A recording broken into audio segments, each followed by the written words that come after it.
আল্লাহ তাআলার কুদরতি পা জাহান্নামের ভেতরে ঢুকিয়ে দিবেন।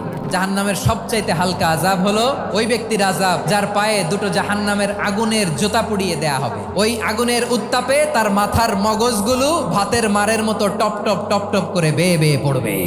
এইটা যদি সবচেয়ে লাইট পানিশমেন্ট হয়, সবচেয়ে হালকা পাতলা সহনীয় আযাব যদি হয়, তাহলে ভয়ঙ্কর তোমার আযাবের কি অবস্থা হবে? জাহান্নামের অবস্থা এত ভয়ঙ্কর হবে, জাহান্নামের ভেতরে লক্ষ লক্ষ কোটি কোটি কাফির মুশরিককে দেওয়ার পরেও জাহান্নাম বলবে হালমিম মাজিদ, আরো আছে নাকি, আরো দাও, আমার ক্ষুধা নিবারণ হয় নাই। জাহান্নামে তো উত্তপ্ত হবে, জ্বলন্ত হবে, ভয়ঙ্কর হবে। জাহান্নামের এক অংশ আরেক অংশকে খেয়ে ফেলবে। আল্লাহু আকবার।